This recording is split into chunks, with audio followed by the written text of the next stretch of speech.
My 11-year-old son had been sitting on the bench for 6 straight games even though he was the best shooter on his AAU basketball team, because the coach's nephew needed more playing time.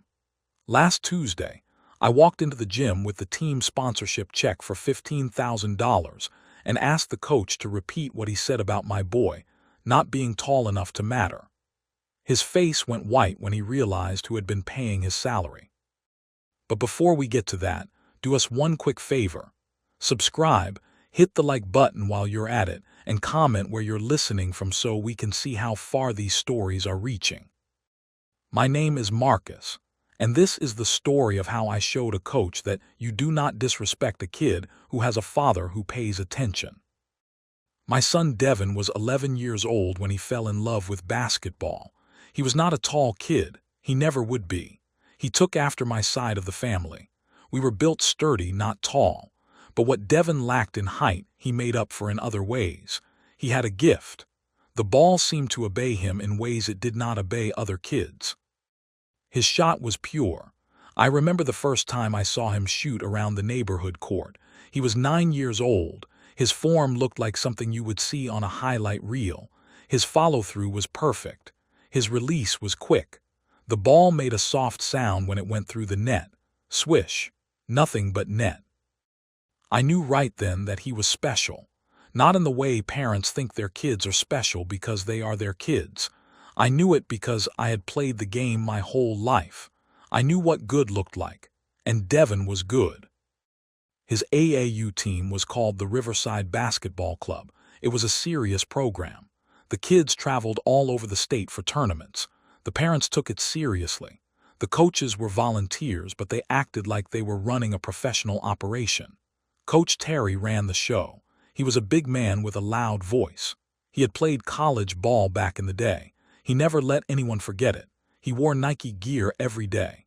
He talked about his glory years like they were yesterday. Devin made the team after a tryout that lasted 3 hours. I watched from the bleachers. The kids ran drills. They played full-court games. Devin stood out. I could see it in the way the other parents watched him. They whispered to each other. They pointed. One dad asked me if my boy had played travel ball before. I told him no. His face showed surprise. Coach Terry made the cuts after the second day.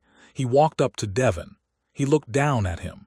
He said, "Kid, I don't usually keep kids your size, but you can shoot the ball. We'll give you a try." I did not like the way he said it. The words were fine, but the tone was not. It felt like a concession. It felt like Devin was an afterthought, but I kept my mouth shut. I smiled. I thanked him. I told Devin how proud I was. The season started in March. The first tournament was in a town 2 hours away. Devin sat on the bench for the first game. I did not think much of it. It was early. Coach Terry was figuring out his rotations. The second game, Devin sat again. The third game, he played 2 minutes at the end of a blowout win. After the tournament, I asked Devin how it felt. He said it was okay. He said he learned a lot watching. His voice was flat. I knew that flatness. It was the sound of a kid trying not to be upset. It was the sound of a kid trying to accept something that did not feel right. The next tournament, the same thing happened. Devin sat. He watched. He played a few minutes when the game was out of reach. Meanwhile, Coach Terry's nephew, a kid named Derek, played most of the minutes. Derek was tall. He was built like a refrigerator, but he could not shoot. His form was ugly. The ball hit the rim with a loud sound every time. Clank. But he played. He played 30 minutes a game. I started paying attention to the patterns. When the team was winning, Derek played.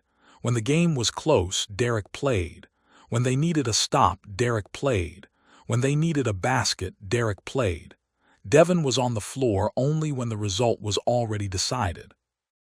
I talked to the other parents about it. They noticed too. One dad, a quiet man named Robert whose son also barely played, told me that Coach Terry had been like this for years. He said it was always about who you knew, not how good you were. He said his own boy had quit the team after 1 season because of it. Robert told me I should just accept it or take Devin somewhere else. But Devin did not want to go somewhere else. He loved his teammates. He loved the program, he kept working, he kept practicing. Every morning before school, I found him in the driveway shooting on the hoop I had set up for him. He made himself a routine. 500 shots a day, left side, right side, the corner, the elbow, the top of the key. He developed a handle too.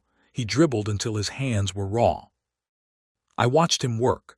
I saw the dedication. I saw the love he had for the game. And I saw the way it drained out of him a little more every time he came home from practice or a game without having played. The first real conversation I had with Coach Terry came in April after a particularly bad tournament. Devin had played 4 minutes total over 3 games. 3 of those minutes came in a 30-point loss where the starters had been pulled.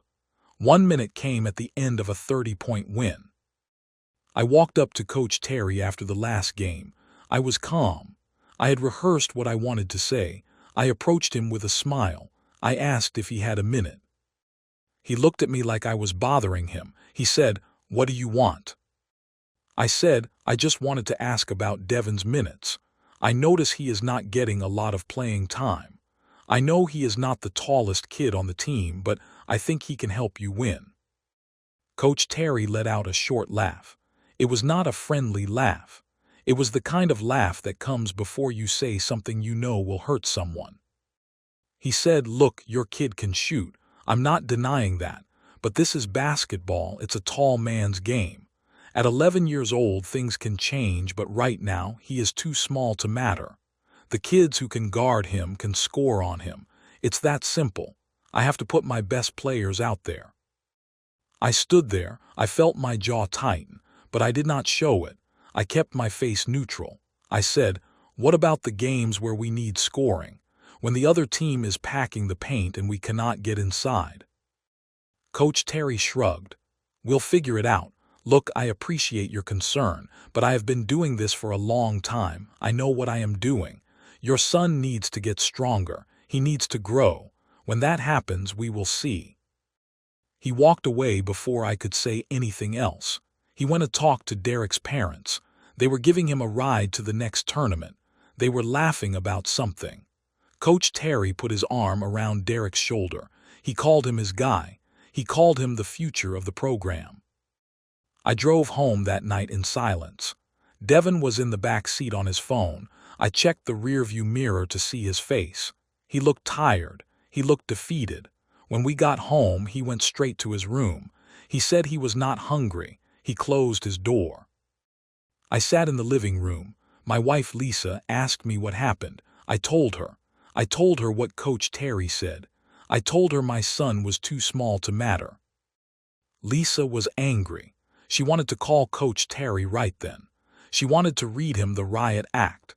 She wanted to demand he play Devin or we would take our money and go somewhere else.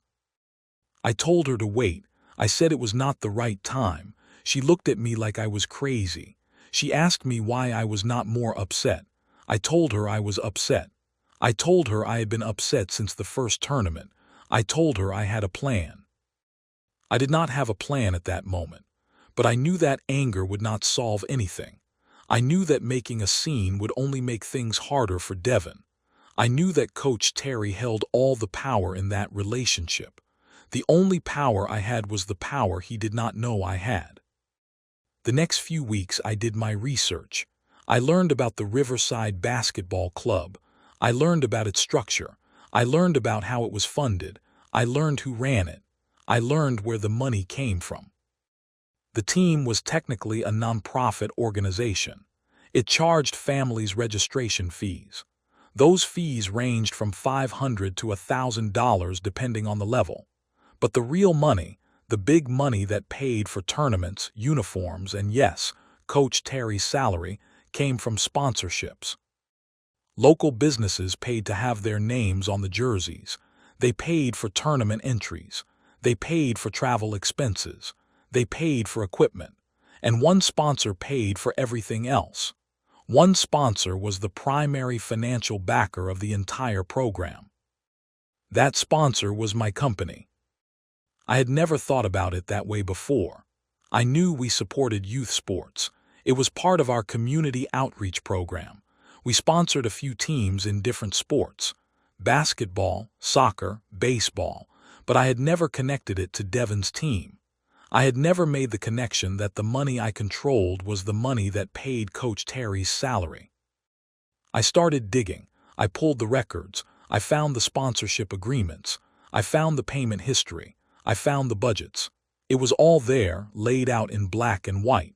My company had been paying Coach Terry's salary for the past 3 years. The amount was $15,000 a year.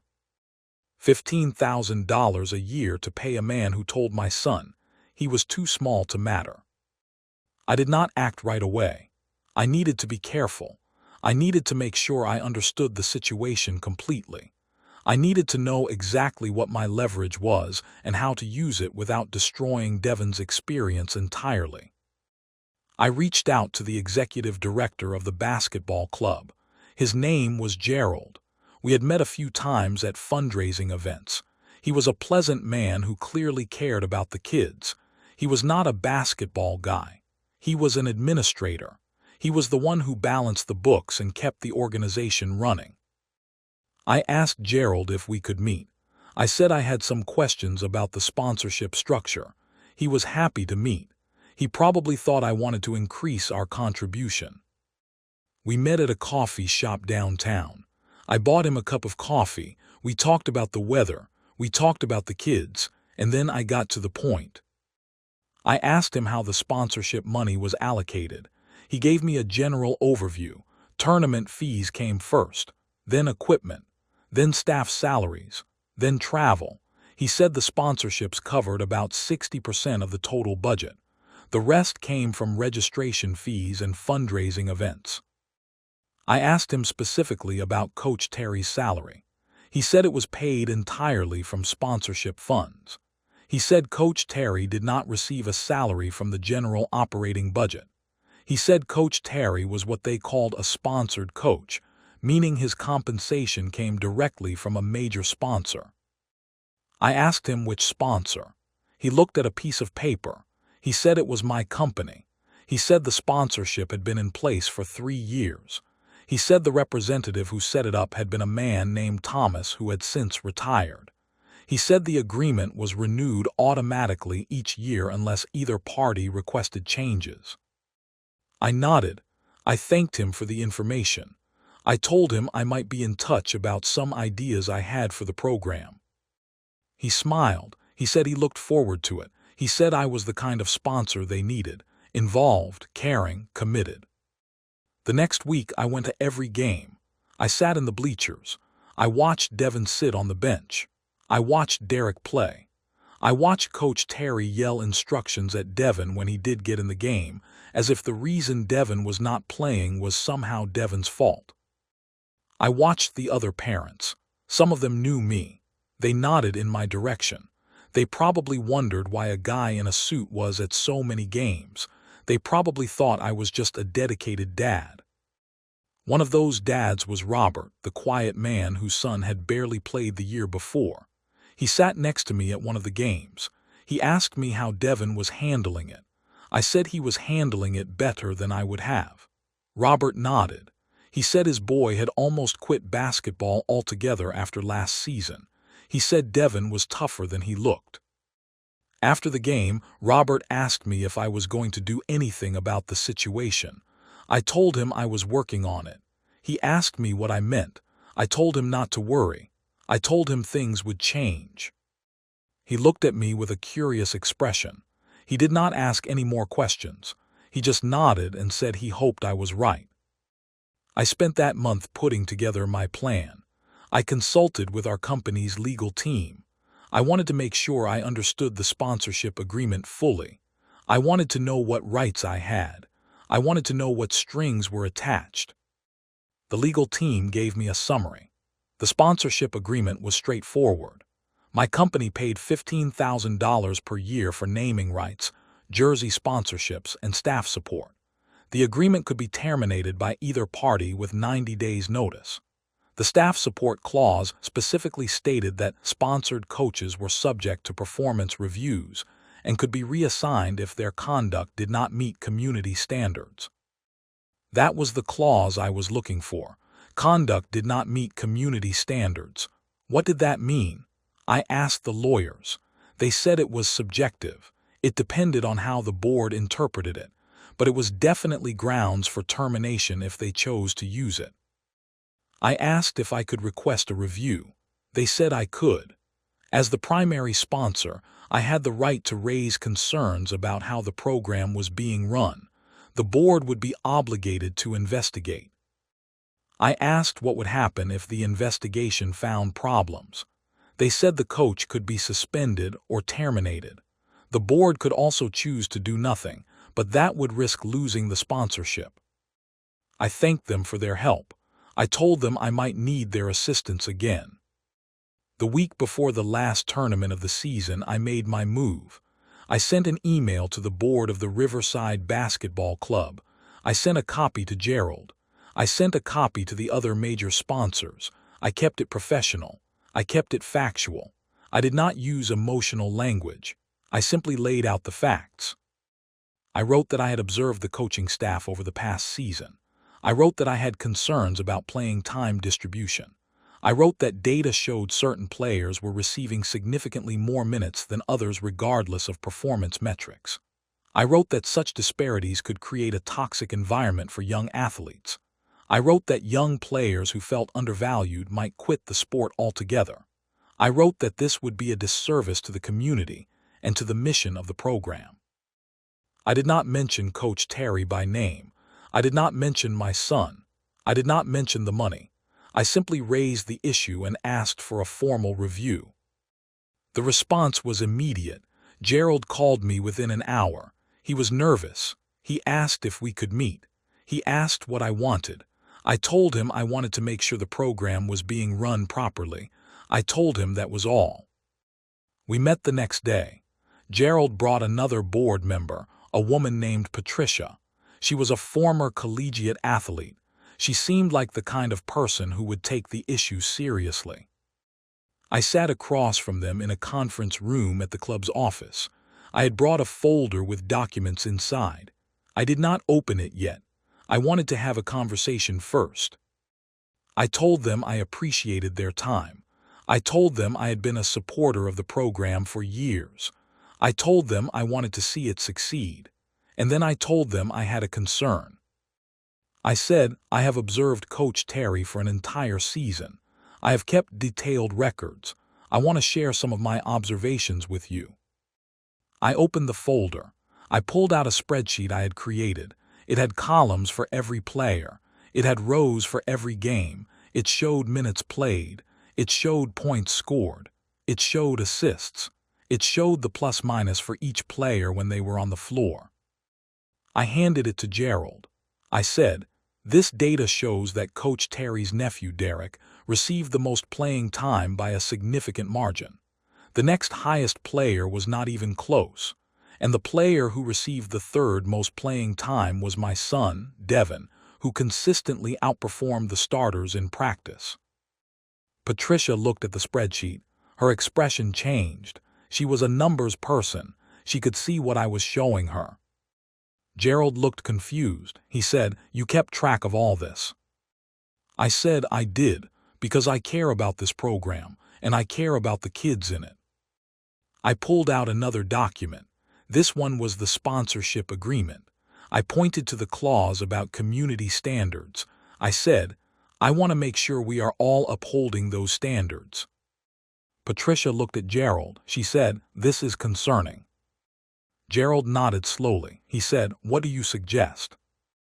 I said, I suggest you address the issue. I suggest you have a conversation with Coach Terry. I suggest you make it clear that this pattern of behavior will not be tolerated. Patricia asked if there was anything else. I said there was one more thing. I said I would like to attend the next practice.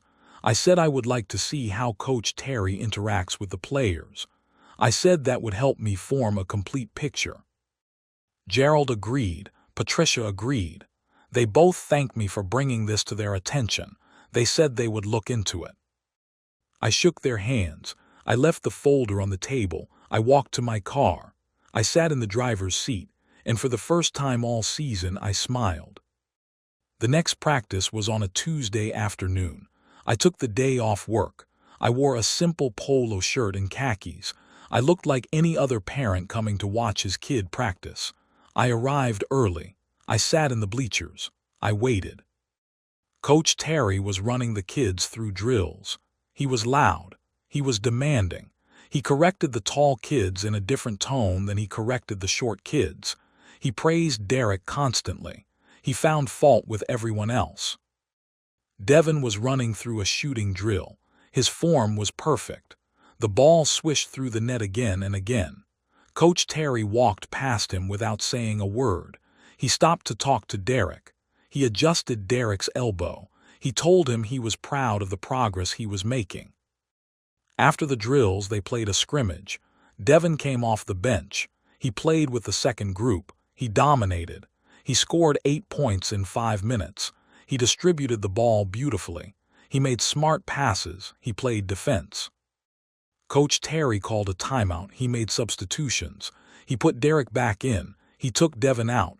Devin walked to the bench. He sat down. He looked at the floor. I watched this happen. I took mental notes. I did not say anything. I was not there to cause a scene. I was there to observe. After practice, I walked up to Coach Terry. I said hello. He looked at me like he always did, like I was a nuisance, like I was wasting his time. He said, "Can I help you?" I said, "I just wanted to say hi. I have been around a lot lately, watching the games, watching the practices." He said, "Yeah, I noticed. You a basketball fan?" I said something like that. He nodded. He turned to walk away. I said, "Hey, coach." He turned back. I said, "I heard what you said about my son, that he was too small to matter. I wanted to make sure I understood correctly." His face changed. The color drained out of it. He opened his mouth. Nothing came out. I said, "My name is Marcus. I am the one who pays your salary, and next Tuesday I will be at the gym with the team sponsorship check. We are going to have a conversation." I turned and walked away. I did not look back. I could feel him standing there. I could feel the shock radiating off him. The Tuesday came. I took a half day from work. I went to the bank first. I withdrew the sponsorship check. It was a corporate check, but I had requested that it be made out in a way that looked personal. I wanted him to understand what it represented. I arrived at the gym early. The team was setting up for practice. The kids were running around. The parents were talking in the bleachers. Coach Terry was in the corner talking to Derek's father. I walked to the center of the gym. I stood there. I waited. I held the check in my hand. One of the other parents, a woman I had seen at a few games, walked up to me. She asked if I was okay.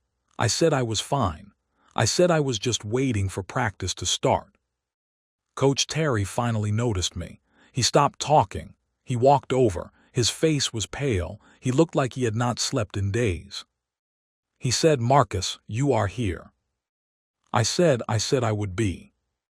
He said, "Can we talk somewhere private?" I said, "No, this is fine right here." He looked around. The other parents were watching. Derek's father was watching. The kids were starting to gather. He lowered his voice. He said, "Look, I did not know. I did not know you were the sponsor. I would never have said those things if I had known." I looked at him. I said, "You did not know? That is interesting because you knew my son. You knew he was a good player. You knew he worked hard. You knew he deserved to play, but you chose not to play him because of who his uncle was. And you told me, his father, that he was too small to matter, not because it was true, but because you did not think anyone would care." He opened his mouth to speak. I held up my hand. I said, "Let me ask you something. If I were a different parent, if I did not have the means to do what I am about to do, if I were just a regular guy working a regular job, would you have listened to me? Would you have changed anything?" He did not answer. He did not need to. The silence said everything. I said, "My son has worked his tail off all season. He has made 500 shots a day since March. He has come home from every practice with his head down. He has tried to be a good teammate even though he has not been given a fair chance. and you have sat there and told him he does not matter. I held up the check. I said, "This is for $15,000. This is what it costs to run this program for a year. This is what it costs to pay your salary. This is what it costs to give families like ours a chance to be part of something." I handed it to him. He took it. His hands were shaking. I said, "I am not going to cash this check. Not for you. Not for this program. Not as long as you are in charge." His eyes went wide. He said, "You cannot do that. The program needs this money." I said, "I know. The program needs this money. The kids need this money, and I was happy to give it. I was happy to support this community. But I will not support a program that teaches our children that who you know matters more than how hard you work. I will not support a program that tells my son he does not matter." I turned to walk away. I stopped. I turned back. I said, "One more thing. You have a nephew who is going to learn a very hard lesson. He is going to learn that there are consequences to how people treat others. That lesson is not going to come from me. It is going to come from watching his uncle lose everything because he could not see past his own favoritism." I walked to the bleachers. I sat down. I watched him stand there. His face was white. His hands were still shaking. The next few weeks were messy. Gerald called me every day. Patricia called me every day. The other sponsors called me. They all asked the same thing. They wanted to know if there was a way to fix this. I told them there was a way. I said Coach Terry needed to resign. I said the program needed new leadership. I said until that happened, the money would not flow. Coach Terry tried to apologize. He showed up at my house. He brought flowers for Lisa. He begged me to reconsider. He said he made a mistake. He said he loved coaching. He said he was sorry. I listened to everything he had to say. And then I told him no. I told him the mistake was not the comment. The mistake was the entire season of decisions that led up to that comment. The mistake was favoring one kid over another. The mistake was crushing the spirit of a child who deserved better. He left the flowers on the porch. He drove away. I watched from the window. Coach Terry resigned 2 weeks later. The board sent out an email to all the families. It said that Coach Terry was stepping down for personal reasons. It said they were conducting a search for a new head coach. It said the sponsorship agreement had been restructured. Gerald called me. He said they had found a new coach, a former college player who ran a teaching-focused program. He asked if I would be willing to continue the sponsorship. I said I would. I said I wanted to meet the new coach first. I met him at the gym. His name was Michael. He was young. He had a quiet confidence about him. He talked about player development. He talked about giving everyone a chance. He talked about effort and attitude. I liked him. I told Gerald to move forward. The new season started in March. Devin was 12 years old now. He was still not tall, but he was stronger. He had worked on his body. He had worked on his game. The first tournament Devin started. He played 25 minutes. He scored 18 points. He made 5 three-pointers. He distributed the ball. He played defense. After the first game, he walked up to me. His face was glowing. He said, "Did you see that?" I said, "I saw it." He said, "Coach Michael put me in at the start. He told me he trusted me. He told me to play my game." I put my arm around his shoulders. I said, "You earned it. You worked for it. And finally someone noticed." We walked to the car. I watched him in the rearview mirror. He was smiling. He was talking about the next game. He was talking about plays he wanted to run. The energy was back. The love was back. I think about that season sometimes. I think about what could have happened if I had not paid attention, if I had not kept those records, if I had not done my research. Devin might have quit basketball. He might have learned that hard work does not pay off. He might have learned that it does not matter who you are or what you do. But he did not learn that. He learned the opposite. He learned that people will try to hold you back. He learned that sometimes those people have power. But he also learned that his father would never let that happen. He learned that he had someone in his corner who would fight for him. That is what I want him to carry with him. Not the anger, not the bitterness, just the knowledge that he matters, that he has always mattered, and that he always will. If this story resonated with you, join our channel by liking and subscribing for more real, raw, and family-centered stories. Thank you for listening. I'll see you in the next one.